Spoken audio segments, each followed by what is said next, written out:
ഇന്നേ വരെ ഇന്ത്യയിൽ ഒരു സംസ്ഥാനത്തും നടപ്പിലാക്കിയിട്ടുള്ള ഒന്നല്ല. കേന്ദ്ര ഗവൺമെന്റ് പണം തന്നാലും തന്നില്ലെങ്കിലും ഈ പുനരധിവാസം കേരളം നടപ്പിലാക്കിയേ പറ്റൂ, നടപ്പിലാക്കുക തന്നെ ചെയ്യും.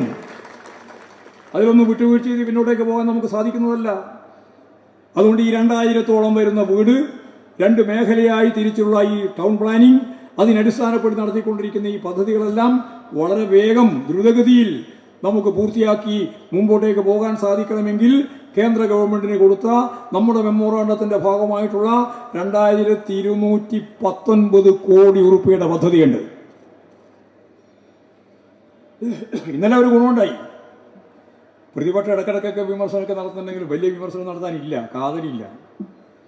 കാരണം ഗവൺമെന്റ് ഇത്തരത്തിലുള്ള വളരെ ഫലപ്രദമായ പ്രവർത്തനമാണ് നടത്തിയത്. സാധാരണ പുനരധിവാസത്തിന് മുമ്പ് ഒരു ഇടക്കാല പുനരധിവാസമുണ്ട്. അതെങ്ങനെയാ? സ്കൂൾ ഷെഡ് അല്ലെ അവിടെ ഇവിടെ ആരുടെങ്കിലും ഒരു വലിയ ഒരു മാർക്കറ്റിന്റെ ഭാഗമായി ഒരു സാധനം വാങ്ങി അവിടെ നീ കിടന്നോ, അവിടെ 2-3 കൊല്ലം കിടന്നേ പലരും. 2-3 കൊല്ലം കിടന്നത് അങ്ങനെയാണ്. ദുരന്തമായിരുന്നു ജീവിതം. ഇവിടെ ഗവൺമെന്റ് എന്താ ചെയ്തേ?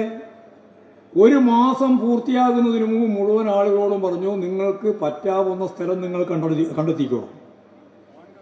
സ്കൂളിൽ കിടക്കാൻ പറ്റില്ല, വേറെ എവിടെയെങ്കിലും വരാന്തയിൽ കിടക്കാൻ പറ്റില്ല.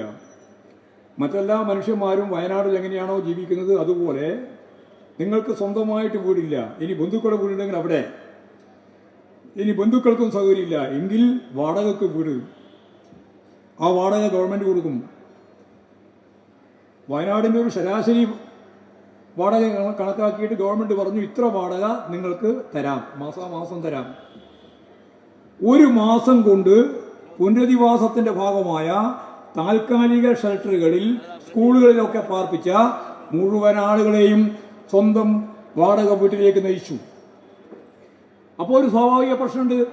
വാടക വീട്ടിൽ കൊണ്ടുപോയാൽ പിന്നെ വാടക കൊടുത്തു ഗവൺമെന്റ്, പിന്നെ എങ്ങനെയാ ജീവിക്കുക?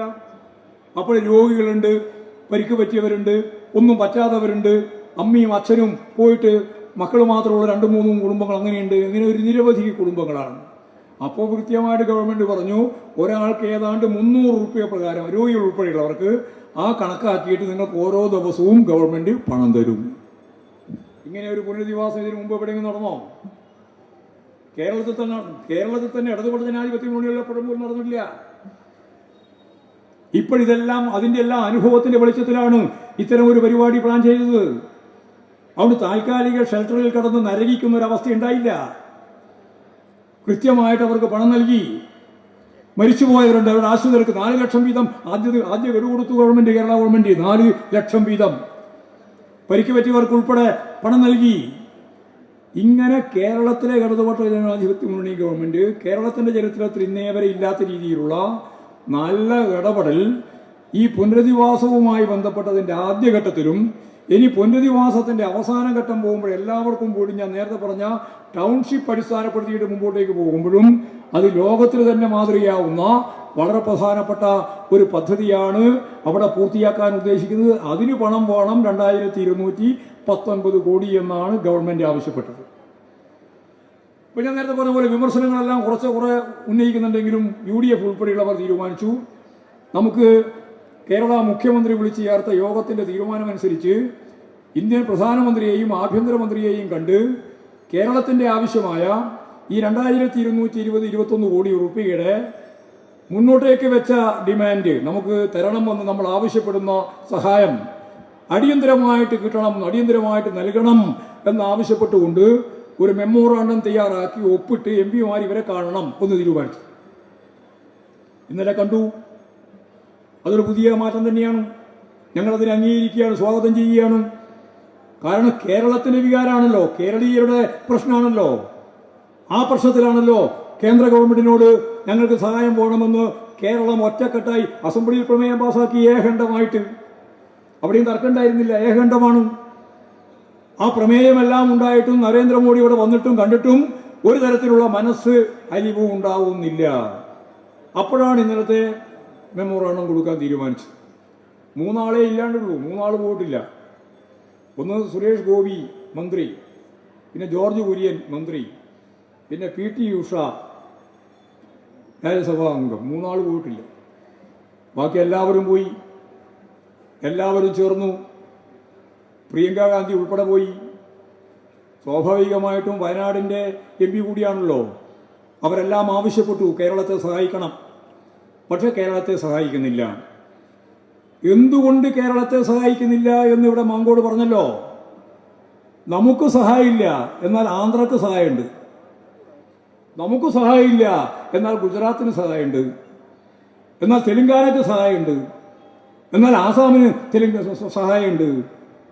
നമ്മൾ അത്രയൊന്നും കുഴപ്പമില്ലാതിരുന്ന സ്ഥലത്ത് നൂറുകണക്കിനല്ല ആയിരക്കണക്കിന് കൂടിയാണ് കൊടുക്കുന്നത്. ബീഹാർ ഉൾപ്പെടെ അവർക്കെല്ലാം സഹായം കൊടുക്കാൻ തയ്യാറുണ്ട്. മാത്രമല്ല, പ്രകൃതി ദുരന്തത്തിന്റെ ഭാഗം മാത്രമല്ല, ബഡ്ജറ്റിന്റെ ഭാഗമായിട്ട് വരുമ്പോഴും അവർക്കെല്ലാം ഇഷ്ടം പോലെ കൊടുക്കുന്നുണ്ട്. കേരളത്തിന് പണം തരില്ല. കേരളത്തിന് പണം തരില്ല എന്ന് മാത്രമല്ല, ഞാൻ നേരത്തെ പറഞ്ഞ പോലെ ഓശായത്തിനൊന്നും ചോദിക്കുന്നതല്ല, യാചിക്കുന്നൊന്നുമല്ല. ഈ രാജ്യത്തിന്റെ ഭരണഘടനാപരമായ അധികാരങ്ങൾ, അതിന്റെ ഭാഗമായിട്ടുള്ള അവകാശങ്ങൾ നമുക്ക് നൽകേണ്ടത്, കേരളത്തിന് നൽകേണ്ടത് തരുന്നില്ല എന്ന പരാതിയാണ് നമ്മൾ മുന്നോട്ടേക്ക് വെക്കുന്നത്. വേറെയല്ല. എത്ര ആയിരം കോടിയാണ് കേരളത്തിന് നൽകേണ്ടുന്ന പണം തരാതിരുന്നത്? ഞാനതിന്റെ മുൻ കണക്ക്, ആദ്യ കണക്ക് മൊത്തം പരിശോധിച്ച ലക്ഷക്കണക്കിനാണ്. ലക്ഷക്കണക്കിന് കോടി രൂപ കേരളത്തിന് നൽകേണ്ടുന്ന പണം ഈ കേന്ദ്ര ഗവൺമെന്റ് തരുന്നില്ല കുറച്ച് കൊല്ലമായിട്ട്. ഇപ്പോൾ നിങ്ങൾക്കറിയാലോ, ധനകാര്യ കമ്മീഷൻ. ഈ ധനകാര്യ കമ്മീഷനാണ് ആളോഹരി ഓരോ സംസ്ഥാനത്തിനും എത്രയാണ് പണം സംസ്ഥാനത്തിന് നൽകേണ്ടത്, ഭരണഘടനാപരമാണ് നൽകേണ്ടത് എന്ന് തീരുമാനിക്കുന്നത്. നമുക്ക് 10ാം ധനകാര്യ കമ്മീഷന്റെ ഭാഗമായിട്ട് കേരളത്തിന് അന്ന് കിട്ടിയിരുന്നത് 3.9%.